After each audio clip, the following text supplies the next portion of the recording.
All right, the game we designed is called Farm Builder. Yeah, and it's a really cool game. It's for kids who are 10 and up, and it will be for iOS, Kindle, and Android devices. The name of our company is called Ice Cube Gaming. I'm Brandon, And I'm Mason, by the way. all right, well, let's get into it. The concept of the game is a young farmer that is handed down a farm from an older farmer and given the task of turning it around, turning it into one of the biggest and best farms out there. It starts out as a rundown farm, and you turn it and transform it into a farm of big stature and great multitude, and it has lots of animals, lots of funds, lots of resources available to it.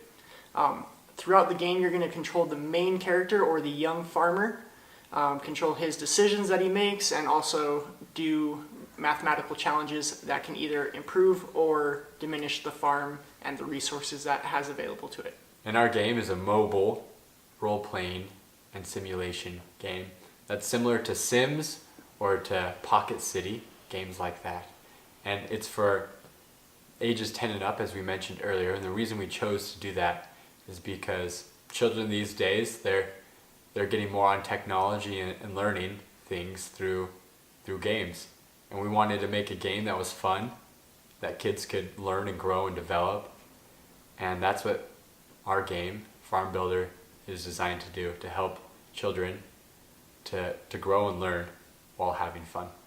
So like mentioned before, the game is available for iOS, Android, and Kindle devices, meant to be a mobile game. It's going to be shot in aerial mode, so you're able to overlook the farm and all of the things that are going on inside of the farm at the same time. Like we said before, the goal of the game is to build the biggest and best farms, so the most profitable farms and the biggest farms out there will be at the top of the leaderboards. The game is meant to be competitive, kind of a race to get to the biggest farm and the best farm out there, and join small communities to increase profits on goods and resources out there. There will be a market where you can sell your goods and services and also trade with others, special items that have different perks available to you. The interface of our game will be pretty simple and fairly straightforward. Because of our target audience, we don't want to make things super complicated, and therefore we want to make the game easy and accessible to all who play it. And to play the game and interact with the game, you first click on the game and you'll have a loading screen which will take you and open you up immediately to your farm once you have connected to a server. There will be a little menu button in the top right hand corner of the screen that you can change a couple settings like sound and visuals and effect. But for the most part, you'll just open up to your farm and that you will begin to grow and build this farm that you have. As the player, it's your responsibility to take over the main character and build the biggest and best farm out there. The way to do this is by doing simple mathematic problems that arise throughout the game. By completing more of the problems, you'll actually be making your farm more productive and making it more resourceful. The rules of the game are pretty simple.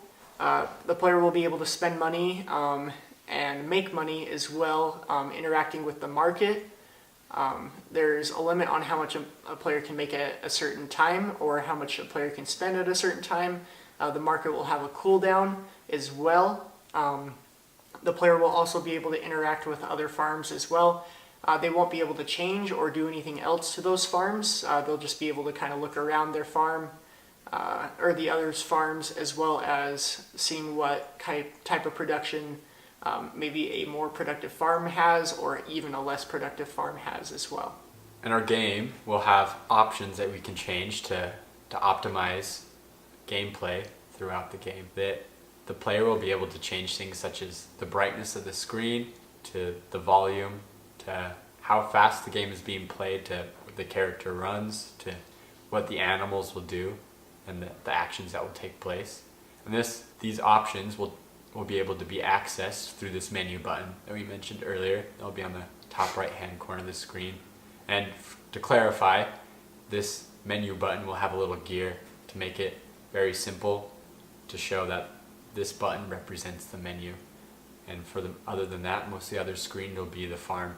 So if the player wants to change anything throughout the play of the game, that they can access this through the menu button and the options.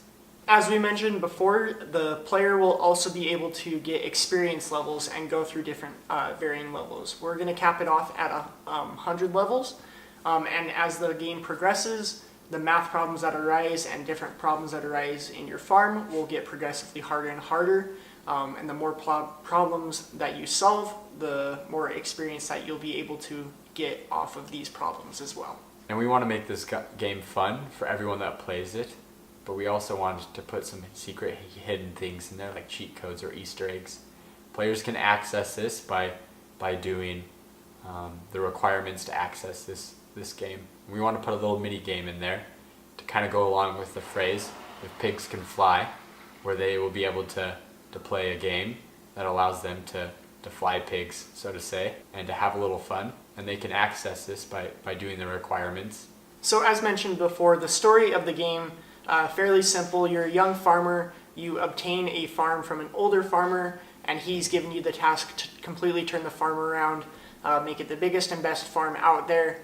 You do this by doing various tasks with your farm, such as farming animals, farming crops, collecting things, selling things at the market. As you go throughout the game, your character will also develop. Each and every level that you progress through, your challenges are going to get a lot harder, and you're going to be tasked with a bigger and harder farm to manage.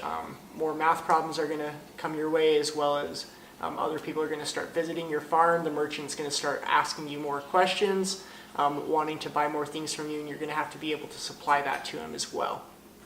And the game world that this game will be played on, when you first open up the game and start off, it'll be pretty flat. There'll be nothing there, pretty boring. And that's the exciting part of the game, is that you have to change and make this farm and to make it exciting and what you want it to be. And the audio through the game, the characters won't have voices, but there'll be notifications that will pop up throughout the game to notify the player that some dialogue is taking place. There will also be sound effects. It is a farm game, so there will be farm animals, sounds of cars and vehicles or cutting hay, so to speak. But there will be audio and sounds throughout the game, along with some background music that will be exciting and upbeat, and helping players be excited to farm throughout the game. So in regards to the societal issues, some of the good things that are going to come from the game are players are going to be better at mathematics as well. Just because they're going to be, as they progress through the game, they're going to be given more and more tasks and more math problems that get harder and harder and harder. And of course they will learn how to manage these problems and continue progressing through levels. As they progress, they're going to be able to work a little bit better under pressure as well. And then even some of the problems they're going to have to work through with their community or other players out there with other farms. So it's going to help them in a social aspect as well. And with all good, there comes some bad, but our game has very little negativity about it. The only bad thing is that it could allow players to play for extended amount of time, to put things that they should be doing in the real world and putting that aside to play the game, that it might draw people in so much because of how fun it is to play our game that they'll put off things that they need to do, which could cause a negative effect among the players of our game. So obviously there's a lot of games out there like this, but one of the biggest reasons our game should be created in regards to other games out there, our game is fun and educational as well. And I'm not saying that in a cheesy way, it really is fun and educational. A lot of people get addicted to these kinds of games, which is good for the game developers, but it's not necessarily good for the players. Our game isn't going to be as addictive because it has a learning curve to it, so you're going to want to pace yourself with it. But you're going to want to come back for more. Every time you play and leave, you're going to always want to come back just because of that learning aspect. People actually enjoy learning and having fun, and that's what this game fully encompasses. Yeah, in our game, it brings something new to the table, to not necessarily the educational world, but to the genre of this farm mobile app, that players will be able to not only build a farm and to learn what it's like to grow but also to grow their education, especially math. I feel that math is an important issue in society and that everyone needs to grow in that area. And this is a fun way that children and adults, if they choose to play, can grow those skills and to have fun while doing so. Overall, we believe our game to be a huge success, not only because it educates people, but it also is a very fun game to play. We definitely think it should be created, and it has a lot of great aspects to it. And as we go on with the game, a lot of different developments can come with this game as well. But that's basically it for us. I'm Brandon, And I'm Mason. and this is done.